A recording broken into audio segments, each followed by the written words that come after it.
स्वागत है आप सभी का आपके अपने YouTube चैनल धार्मिक चैनल पर, जिसमें आज हम जानेंगे महाभारत के युद्ध के कुछ प्लानिंग के बारे में। दर्शक मित्रों, आप जानते ही होंगे भगवान श्री कृष्ण के बारे में कि भगवान श्री कृष्ण ने पांडवों के पास कम सैन्य होने के बावजूद भी पांडवों को जीत हासिल करवाई थी। इस जीत के पीछे थे भगवान श्री कृष्ण और उसकी सुव्यवस्थित संचालन नीति, जिसे हम आज के युग में मैनेजमेंट कहते हैं ना कि सफलता के लिए मैनेजमेंट अच्छा होना जरूरी है। प्रबंधन अब किसी के जीवन का एक अनिवार्य हिस्सा है, चाहे वह घर हो या कार्यालय। यह उपलब्ध क्षमता से वांछित परिणाम प्राप्त करने के लिए किसी के संसाधनों, धन, पहुंच, योजना और नीतियों का सर्वोत्तम उपयोग करने में मदद करता है। भगवान कृष्ण एक प्रसिद्ध दार्शनिक, मार्गदर्शक, मित्र और एक नेता है, जिन्होंने अपनी शिक्षाओं के साथ दुनिया की प्रशंसा की। महाभारत के दौरान उन्होंने अर्जुन को बहुत कुशलता और व्यावहारिक रूप से सलाह दी और उनकी शिक्षाओं को भगवद गीता में संकलित किया गया है, जिसका आज भी पालन किया जाता है। उनकी शैली, शिक्षण और दूरदर्शिता ने उन्हें एक अनुकरणीय, आइकन और सबसे असाधारण प्रबंधन गुरु बनाया, जो वांछित परिणाम प्राप्त करने के लिए परिस्थितियों को बदलने में सक्षम था। उनकी भक्ति और अच्छे कर्मों का सिद्धांत भगवद गीता में दिया गया है, जो सभी के पालन के लिए कई प्रबंधन पाठों को अपनाता है। इस प्रकार वे एक प्रबंधन गुरु के रूप में उभरे, जिन्होंने महाभारत युद्ध के दौरान अर्जुन को ज्ञान, शक्ति, आत्मविश्वास और अनुशासन प्रदान किया। वर्तमान में भगवद गीता के अंश कॉर्पोरेट और व्यावसायिक घरानों में आयोजित प्रेरणादायक सत्रों में उद्धृत किए जा रहे हैं। भगवान कृष्ण से सीखे जा सकने वाले 5 महत्वपूर्ण प्रबंधन पाठ यहाँ पर मैं प्रस्तुत करता हूँ, जिसमें पहला है अपने ज्ञान और शिक्षा को साझा करना, दूसरा है अपने लक्ष्य पर क्लिक करना, और तीसरा है अवसंरचनात्मक कार्यक्रम, चौथा है फैक्टरी कम्युनिकेटर, और आखिर में है स्थापित किया जा सकता है। ये 5 प्रकार के पाठ भगवान श्री कृष्ण ने अर्जुन को और सभी मानव जाति को सिखाया है, जिसे हम आगे देखते हैं कि बात है। उसमें सबसे पहले आता है अपने ज्ञान और शिक्षा को साझा करना। यह एक सर्वविदित तथ्य है कि ज्ञान तब बढ़ता है जब इसे दूसरों के साथ साझा किया जाता है। एक अच्छा नेता अपने ज्ञान और अनुभव को दूसरों के साथ साझा करेगा ताकि वे अच्छी तरह से लागू हो और उसका उपयोग अधिकतम वांछित परिणाम प्राप्त करने के लिए कर सके। भगवान कृष्ण ने कौरव के साथ पांडवों की महाभारत लड़ाई में अर्जुन के साथ अपने अध्ययन को साझा किया, जिससे उन्हें आत्मविश्वास मिला।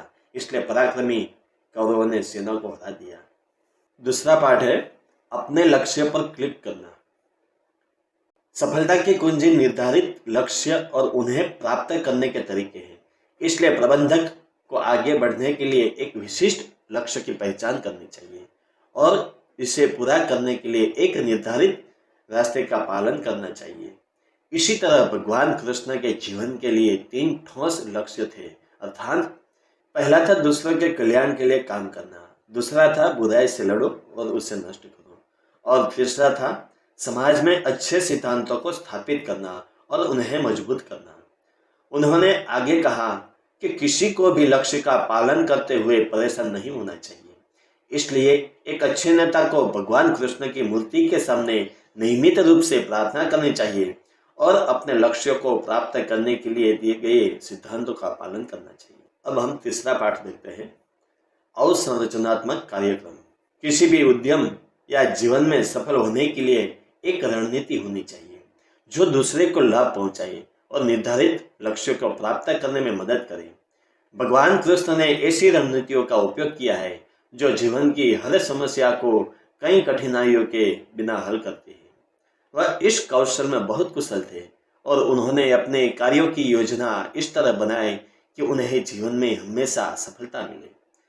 भगवान कृष्ण ने बहुत चालाकी से अर्जुन और दुर्योधन को उनकी सेना यानी नेता और संसाधनों के बीच चयन करने के लिए कहा। दुर्योधन ने अपनी सेना को चुना, लेकिन अच्छे नेतृत्व के अभाव में कौरव युद्ध हार गए।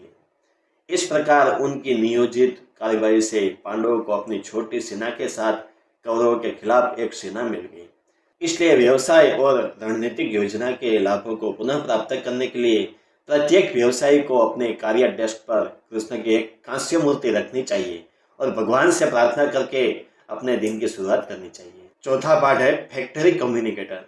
किसी की सफलता के लिए जिम्मेदार अद्वितीय गुणों में से एक बुद्धिमान और प्रभावी संचार कौशल है। एक अच्छा वाहक स्वतंत्र और प्रभावी ढंग से संवाद करके दूसरों को प्रभावित कर सकता है। भगवान कृष्ण ने अपने प्रभावी वक्तृत्व कौशल के माध्यम से अर्जुन और पांडवों को अच्छे कर्म करने और बुराई के खिलाफ लड़ने के लिए प्रेरित किया, जो बिना किसी परिणाम के प्रभावित हुए और उन्हें लक्ष्य और सच्चाई के मार्ग पर ले गए। एक बिंदु पर युद्ध के मैदान पर अर्जुन अपने रिश्तेदारों को अपने दुश्मनों के रूप में देखकर चकित थे, जिन्हें इस लड़ाई को जीतने के लिए उन्हें मारना होगा। इस स्तर पर भगवान कृष्ण ने उनकी मानसिक स्थिति को समझा और बहुत धैर्य से उन्हें अच्छे और बुरे के बारे में निर्देशित किया और उन्हें अपने कामों को करने और युद्ध जीतने के लिए प्रेरित किया। इसने अर्जुन का कायाकल्प कर दिया और उसने न केवल युद्ध लड़ा बल्कि जीत भी हासिल की। इसलिए कृष्णमूर्ति की असाधारण प्रबंध की क्षमताओं ने पांडवों को जीतने में मदद की। पांचवा पाठ है और आखिरी पाठ है स्थापित किया जा सकता है। भगवान श्री कृष्ण के जीवन ने दिखाया कि व्यक्ति कितना भी बड़ा क्यों न हो, उसको हमेशा पृथ्वी पर ही रहना चाहिए, ना कि आकाश में उड़ना चाहिए। एक साधारण जीवन जीना चाहिए। फिर भी यह सही है और कभी किसी के प्रयासों के परिणाम से डरो मत। उन्होंने सर्वोच्च शक्ति होने के बावजूद आम लोगों के बीच एक सामान्य जीवन व्यतीत किया। उन्होंने संदेश दिया कि व्यक्ति को हमेशा विनम्र, सच्चा और सरल होना चाहिए, जो उसे जीवन में प्रगति की ओर ले जाए। भगवान श्री कृष्ण हमें इस 5 पाठों द्वारा सिखाते हैं कि हमें कुछ भी नेतृत्व करना हो तो उस नेतृत्व के लिए हमें पूरा मैनेजमेंट अच्छा होना चाहिए, संचालन करता अच्छा होना चाहिए और हमारा जो संचालन है वो भी अच्छा होना चाहिए। दर्शक मित्रों, ये थी आज की हमारी अपनी वीडियो, जिसके अंदर हमने बताया आपको भगवान श्री कृष्ण के 5 मैनेजमेंट मंत्र, जो जीवन के अंदर बहुत ही उपयोगी थे। तो आज की ये वीडियो आपको कैसी लगी वो आप हमें कमेंट बॉक्स में अवश्य बताइएगा। जो अच्छी लगी हो तो दोस्तों को भी शेयर कीजिएगा और साथ में लाइक भी कीजिएगा। और अभी तक आपने हमारे इस चैनल को सब्सक्राइब नहीं किया है तो चैनल को सब्सक्राइब भी कर दीजिएगा। जय श्री कृष्ण, जय माता जी।